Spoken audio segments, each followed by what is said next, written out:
Hello and welcome to Ryan Watches a Movie. My name's Adam Patterson. With me today we've got Kevin Rakestraw. Hey, Kevin. Hey. We're also joined by Ryan Holes. Hey, Ryan. If this is your first time tuning in, Kevin and I are challenging ourselves to find movies that Ryan likes in the hopes that we will reach a coveted 10 out of 10. You can join in on the conversation by sending your movie suggestions for Ryan to podcast@filmpulse.net or by sending me a DM on Twitter @filmpulsenet. If you like the show or even if you don't, please consider checking out Frederick's Ataxia Research Alliance at curefa.org.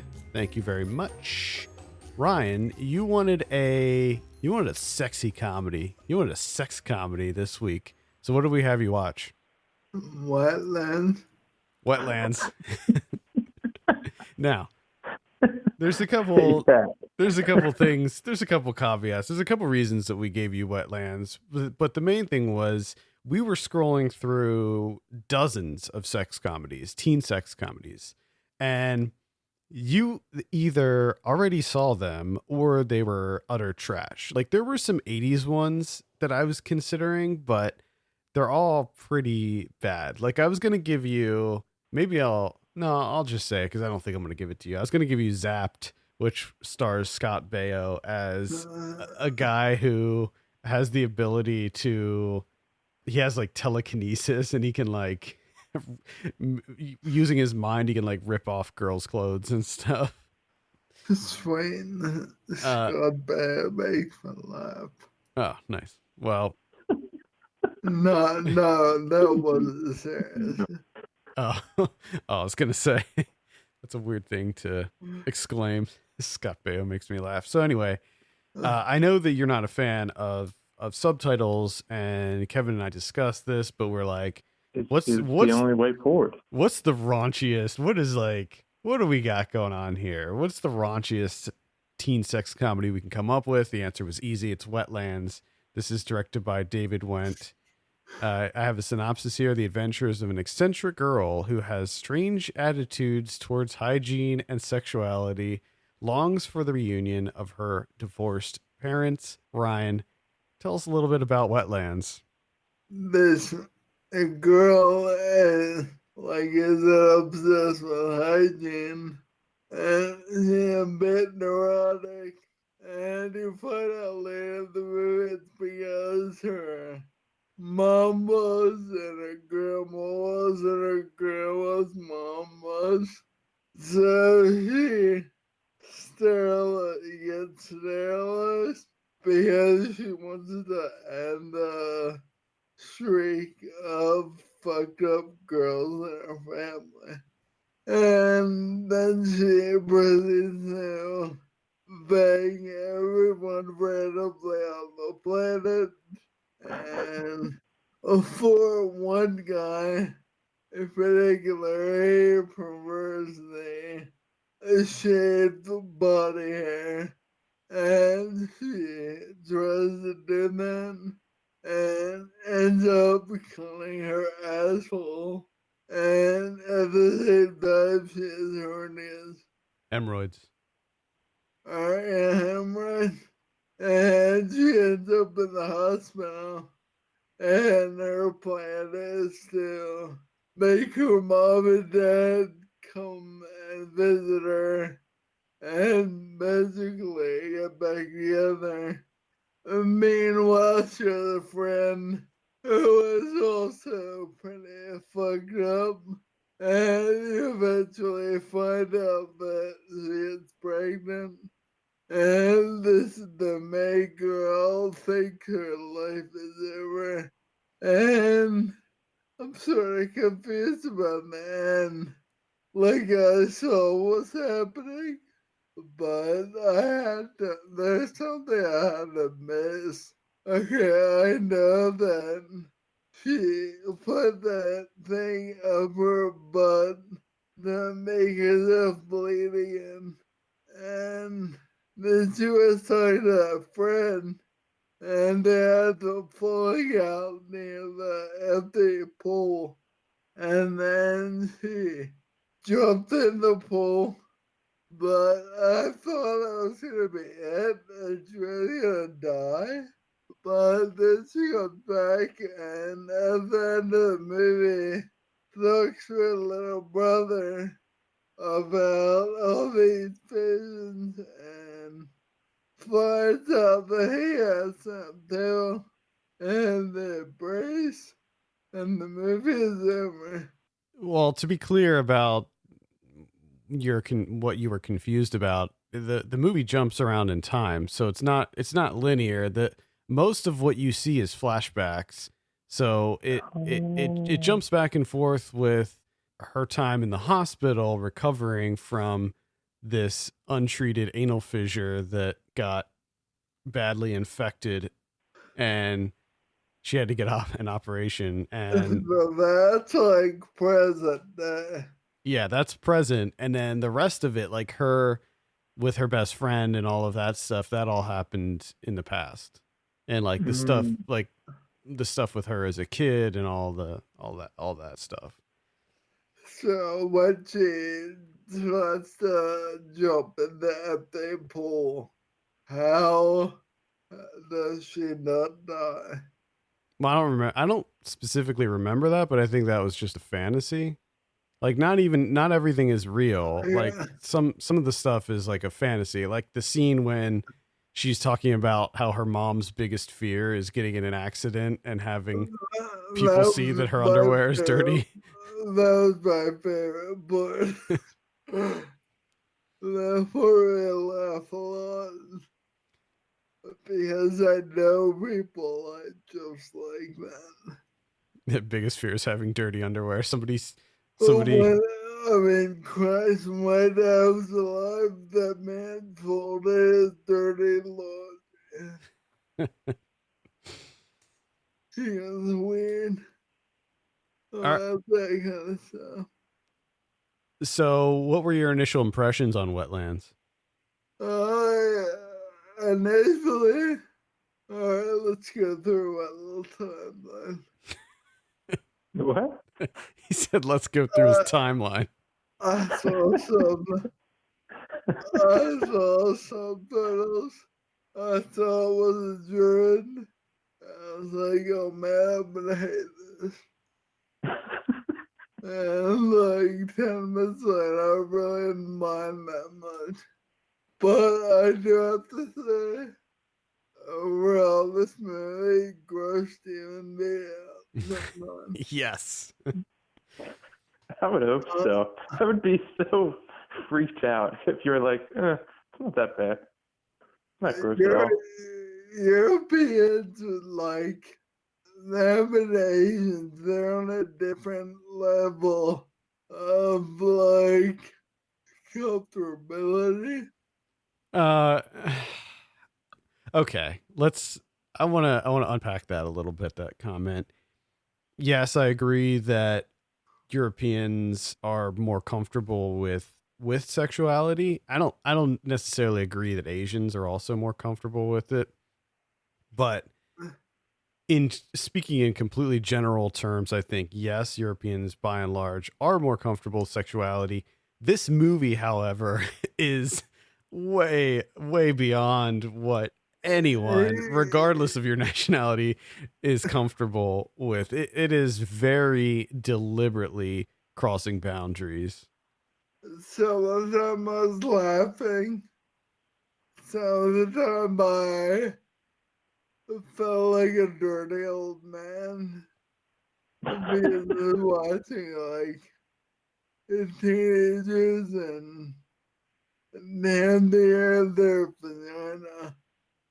Not quite, but almost. You don't say like part of vagina, Yeah. like penetration, but you say like look at the end when she put that thing up her ass. That was almost impossible to watch. That was I think the worst part about that scene, so just to step back a little bit, she has the surgery, it's a success, she's recovering, but like her parents aren't back together yet. She feels lost, she feels alone. She sparked up this. She kind of fell for this one nurse, but she saw that the nurse was dating someone else at the hospital, and they sort of got back together. So or at least she thought that. So she was just feeling. I mean, it was an attention grab, really. Like, she wanted more time in the hospital so that she could work on winning this guy and also trying to get her parents back together. So she decided to pop open her stitches. And Oh boy. and the way that she did that was she got out of bed, and she kind of, there's like that little crank that makes the bed go up and down. She turned it vertically so the crank was like upright, and then she sat on it really hard. And the sound that it made was the most horrific sound ever. And you just see just blood gushing from her butt. And the worst part is she didn't yell out pain at all. She just got back in bed with her bloody ass. Yeah, she covered her mouth. She screamed, but she covered her mouth. Oh yeah. Yeah, it's no. I find it interesting that was the hardest thing for you. I guess that that is probably the most difficult thing because of the pain involved that you just kind of feel. At the beginning, when he gives like a hand job, and they show a close up of afterwards. That's pretty good. And when she rubs herself all over the toilet scene. Yeah. That's dirty.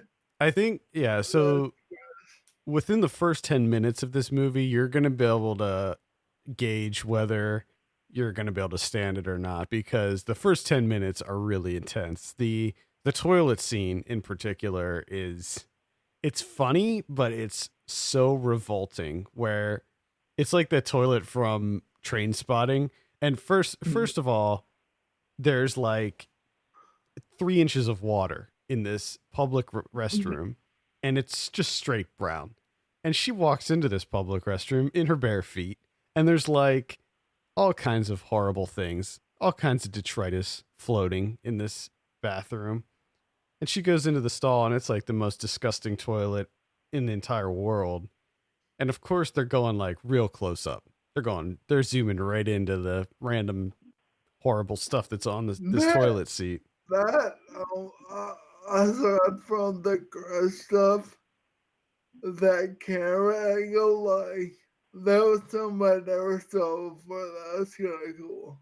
Like, when I floated into like under the toilet indoor, I was kind of wondering how they did that. The camera was like on her butt because they showed her applying hemorrhoid medication, and then she sits down on this toilet seat and does something that's even more horrific on the toilet seat.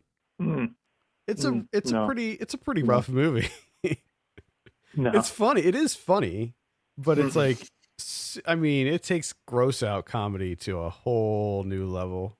Going back to one thing, Asians, they don't make this kind of movie, but they got like a zombie ass Toilet of the Dead. Yeah. they were cool with that. I mean, yeah, there's weird fetishistic American films too. A different kind of gross. Like, this was sort of blending a lot between real life. Yeah, I mean, sure, I understand. Like, a lot of these types of movies they're not real. They're not realistic. They do things like zombie ass Toilet of the Dead, and you see like poop, spraying from a woman. Yeah. It's like cartoonish. It's silly. But this movie keeps things very grounded for the most part, other than like the fantasy scenes, and pretty realistic. What did you think about the pizza scene towards the end? Now that I think of it, that was also a hard thing to watch. Not quite as hard as the end, but that was, I like that. What about the tampon swapping scene? Oh man, they're bringing up all these horrible memories. That feels so terrible. Like, I'm pretty sure that would cause the septic shock. Yeah, I think it's called toxic shock. But Oh anyway, yeah, Yeah. that's what.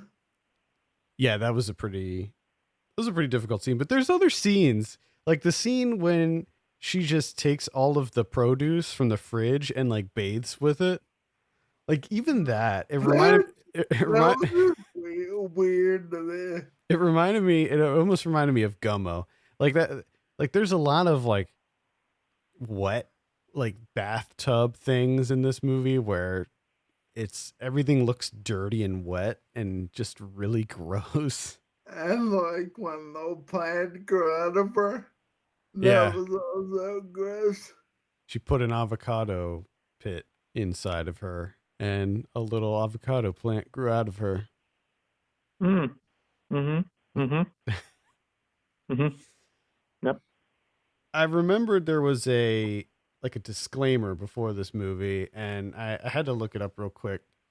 And because this is based on a novel actually by Charlotte Roach, and there's like sort of this preface that says this book shouldn't be read or adapted to film.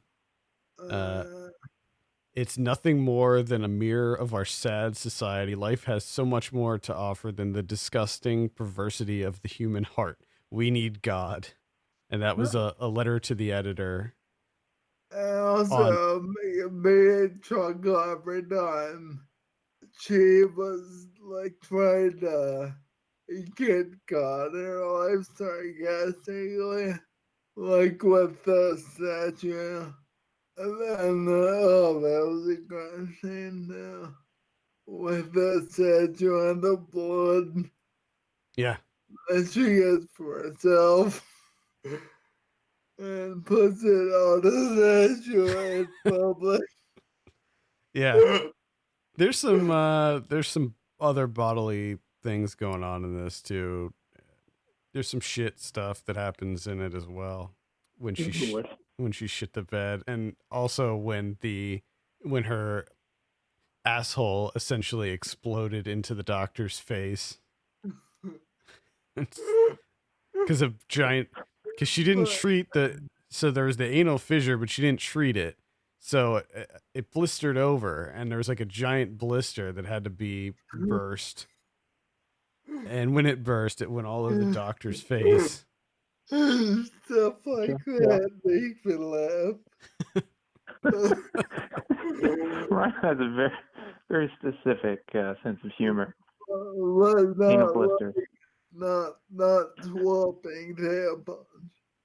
It's tampon swapping too much, but asshole blister bursting in face. Gold. Yes. That is his wheelhouse. Jesus. Good God. Kevin, are you sold on this movie, Kevin? No, I'm never watching this. Back when you first talked about it. I remember when we did the podcast and you were talking about it. And I was just immediately, I was like, never watching this. Never happening. And now I'm hearing even more, and I'm just like, no, it's never in the history of my life is this going to happen. It's pretty extreme, this movie. The thing about it is it's a really good movie. Like, it's great performances. Carla Yuri is so good in this as the main character Helen, and the cinematography is really cool too, and it's got great music. It's a really great movie aside from the really extreme gross out stuff that happens. Yeah. I mean, I will have to take your word for it. I'm just going to assume I'm going to, and that's fine. I believe you. I believe you guys. It's perfectly fine. I think at some point we should do some sort of contest or competition where if you lose, you have to watch Wetlands. No. What will That I is call it? And see who gets grossed up first by whatever. I mean, Like they see what we can handle. well, this movie grossed me out right when they not even when she sat on the toilet at the beginning, but when they just showed the bathroom and her walking in her bare feet. Like that was it for me. I'm like, all right, I'm grossed out officially. And I saw this there are a few scenes in this that I can look at the screen and look away. I saw this in a theater. I saw it at Sundance, I think, and people were like audibly disgusted by this movie. People were just like, oh, like there were so many noises coming from the theater, and a bunch of people left. Like a lot of people, not a lot, but a handful of people, if I remember correctly, just had to leave the theater because they was just. I would be curious to see how this was received in Europe. Like how the Europeans feel about it. Like are they as grossed out? Or I think so. I would think so. I'd be willing to bet that they're just as grossed out by this movie.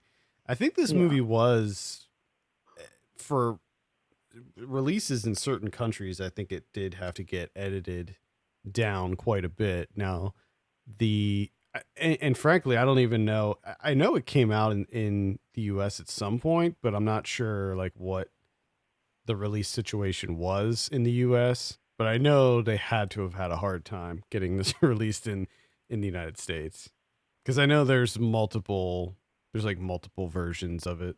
The version that you saw, obviously, was the uncut one, Ryan. After seeing Wetlands, are you interested in this director's other films, David Went? I'm probably mispronouncing his last name, by the way. I've actually never seen any of his other movies. He's only done a few things. One thing that he's done that I'm aware of is I thought it was a TV show, but maybe it's not. Maybe it's a movie. Look Who's Back from 2015, where like Hitler comes back and he's living in. He did that. Yeah, he did that. I thought that was a show. I didn't realize that was a movie, or maybe they collected it. Am I misremembering that? Anyway, he did that where Hitler comes back in the 21st century. I was actually kind of interested in seeing that. I would also be kind of into that. I love when people are put in unpredictable situations, like people that like Hitler is a horrible war criminal and then horrible things, but would he be able to stand up to some of the gross shit nowadays? You want Hitler to watch Wetlands? Yes. How would it? Oh my god. I find it interesting that it's a German movie about, it's a German comedy about Hitler. I didn't think that was something that they really could do there. Oh, I assume he's trying to like blur the line between Hitler and all the bad shit he did. He also did a movie called Combat Girls in 2011 that sounds pretty good. I haven't seen it. Most recently he did a movie called The Sunlit Night, which we talked about on our most anticipated episode. It was on my list last year. I was gonna say it sounded familiar. Yeah, it was on my most anticipated list last year for 2019, but it never came out. It played Sundance last year, never came out, and from what I read, the people that saw it said it's really bad.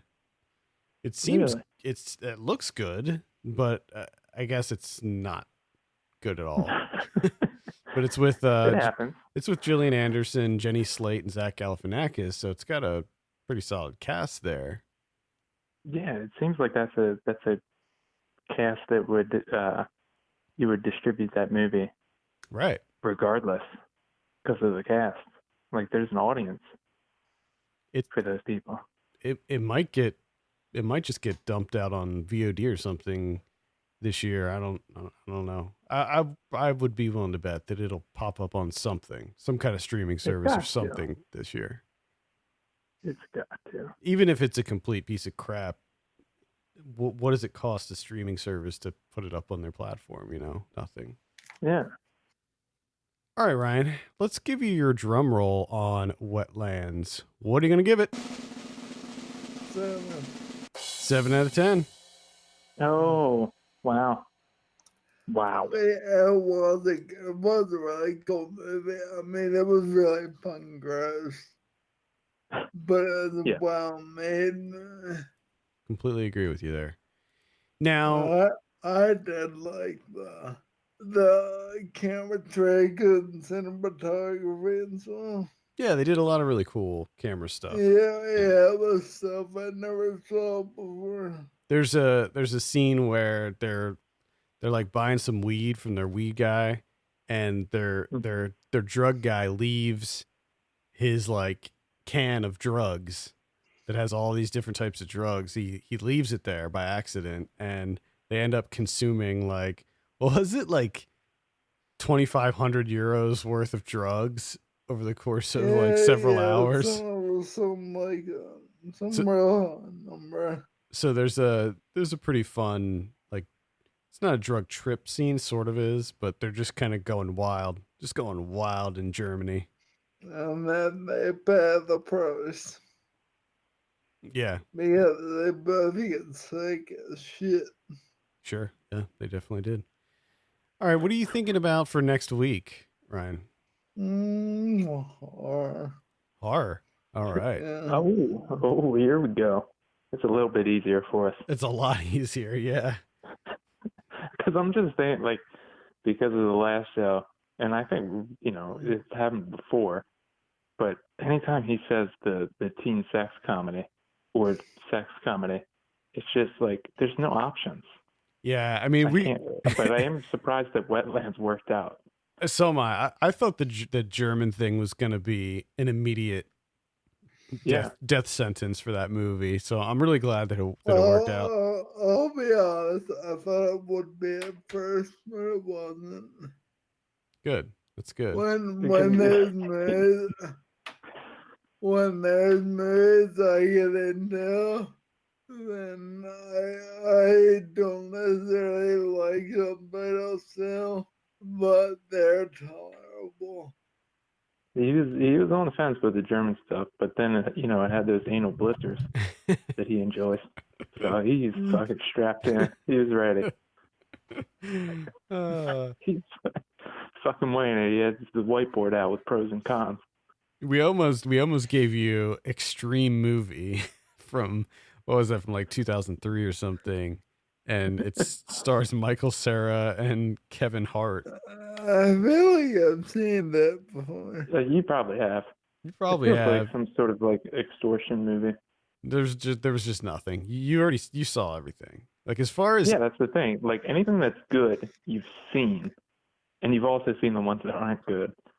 And then everything else that's left, it's just absolute garbage. Yeah, there's a lot of like 80s teen sex comedies, I think, that you haven't seen, but like pretty much all of the 90s and 2000s, you have that covered. Horror, on the other hand, there's a treasure trove there that we can tap into. Is there any kind of specific horror titles that you're looking for, like subgenre wise? Anal blisters. I would say Japanese, but I really have seen them, but I don't want subtitles. I was about to say, you want to do back subtitles? Yeah, I mean, like, sure? You just got done saying that subtitles really are not your thing, and then you're like, oh, I think I'd like a Japanese horror movie, please. Africa makes some pretty fucked up shit, doesn't they? Africa? You want an African horror movie? You want an African horror movie? Though they do some pretty fucked up shit. Not more fucked up than other countries. I mean, like the French for a while were putting out some really fucked up stuff. But I think you saw probably most of the like French extreme horror movies that were coming out in the I guess that was maybe the early 2000s, like when Martyrs came out, and there were some of those other ones. What's that other one that I liked a lot? Frontiers, I think it was called. I mean, it's obvious you want something extreme. You want something over the top. He just I just don't want, like, there are many things that were too fucked up for me. Like this versus America Pie. This is fucking really gross. Yeah. It's a America Pie can handle. You can handle the Jason Biggs pie fucking. Yeah. But the tampon swapping and that's too much. All right. Too much. So we'll I would have made the person that says that's not too much. Okay, so you want something really fucked up. You're thinking about world, like international horror, so you're looking for something outside of the US? Yeah. All right, I think that's going to do it for this week. Any closing remarks, Ryan? No. All right. Thank you so much for listening. You can send us your picks for Ryan to podcast@filmpulse.net. You follow us on Twitter @filmpulsenet, @filmpulsekevin, and @mylegsdon'twork. And if you have a minute, consider giving us a review on your podcast platform of choice. For Kevin Rakestraw and Ryan Holes, my name's Adam Patterson. We'll see you later. Yeah.